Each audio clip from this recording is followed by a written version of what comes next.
Happy Monday. Secretary Joe will make some remarks and then we'll have time for 1 or 2 questions. Sir. Ladies and gentlemen of the media, thank you very much for your presence. We are weeks from the UN Climate Conference COP27 in Egypt. Starting today, government representatives are meeting in Kinshasa for the critical pre-COP that will set the stage. And the work ahead is immense. As immense as the climate impacts we are seeing around the world. A third of Pakistan flooded. Europe's hottest summer in 500 years. The Philippines hammered. The whole of Cuba in blackout. And here in the United States, Hurricane Ian has delivered a brutal reminder that no country and no economy is immune from the climate crisis. While climate chaos gallops ahead, climate action has stalled. COP27 is critical, but we have a long way to go. Let's be clear. The collective commitments of G20 governments are coming far too little and far too late. The actions of the wealthiest developed and the emerging economies simply don't add up. Taken together, current pledges and policies are shutting the door on our chance to limit global temperature rise to 2 degrees Celsius, let alone meet the 1.5 degree goal. We are in a life or death struggle for our own safety today and our survival tomorrow.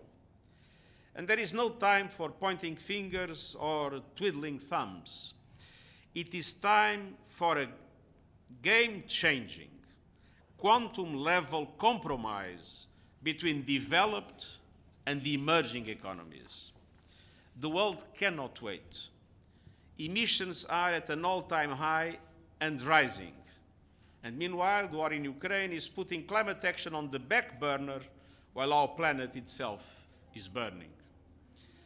We even see backsliding in some areas of the private sector, namely around fossil fuels, while the most dynamic climate actors in the business world continue to be hampered by obsolete regulatory frameworks, red tape, and harmful subsidies that send the wrong signals to markets. All of this increases the importance of one of my high-level group on the net zero commitments of business and others. Every government, every business, every investor, every institution must step up with concrete climate actions for net zero. And we also need to see meaningful progress in 2 other key areas. Decisions and actions to address loss and damage that are beyond countries' abilities to adapt, and finance for climate action. On the central question of loss and damage, we know people and nations are suffering now. They need meaningful decisions now. Failure to act on loss and damage will lead to more loss of trust and more climate damage. This is a moral imperative that cannot be ignored, and COP27 must be the place for action on loss and damage. This is the #1 litmus test on how seriously both developed and developing countries take the growing climate toll on the most vulnerable countries. This week's pre-COP can determine how this crucial issue will be handled in Sharm el-Sheikh. Ministers in Kinshasa must work to ensure action at COP27, not another dead-end discussion. On finance, the world needs clarity from developed countries on where they are this year on the delivery of the $100 billion a year promised to support climate action in developing countries. And we need to see evidence of how they will double adaptation finance to at least $40 billion in 2025 as agreed in Glasgow. Funding for adaptation and resilience must represent at least half of all climate finance. And the multilateral development banks, including the World Bank, must raise their game. Emerging economies in particular need their support to back the renewable energy revolution and build resilience. The Resilience and Sustainability Trust led by the International Monetary Fund is a good start, but the major shareholders in the multilateral development banks, the member states, must be the driving force for transformative change. International financial institutions need more resources. Small island developing states and other vulnerable middle-income countries need access to concessional finance for adaptation to protect their communities and infrastructure. And at the same time, international financial institutions must overhaul their business model and approach to risk. Beyond pursuing their own drop-on-the-bucket initiatives, they must intensify their efforts to leverage the necessary massive increases of private finance as first investors and risk takers. On every climate front, the only solution is decisive action in solidarity. COP27 is the place for all countries, led by the G20, to show they are in this fight and in it together. And the best way to show it is by showing up at COP27 in Sharm el-Sheikh.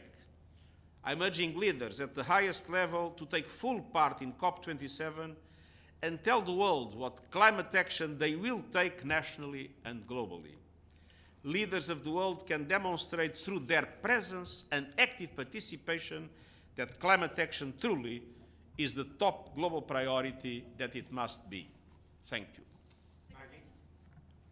Secretary General, on the financing, we're at the doorstep of a global recession, and there's a war in Europe. So when the G20 meets, do you really think they're going to have their checkbooks out? And separately, I'd like to just ask you on the protests in Iran. They're escalating. The government's response is escalating. Young people are being arrested. The death toll is rising. What is your message to the leadership in Iran and to the young people who are protesting? But in relation to the risks of the global economy, that shows how important it is to have global cooperation in order simultaneously to avoid the recession, but at the same time to address the enormous challenges that we are all facing. Namely, let's not forget that this increase of prices and the increase in interest rates is creating an absolutely devastating situation in developing countries. And of course, our message is always the same. It is absolutely essential to show maximum restraint, maximum containment when dealing to demonstrations all over the world, and the same is valid, obviously, for Iran. Mario, FF. Secretary General, this past few days, Russia has been very critical about your words regarding the referendums and the annexations.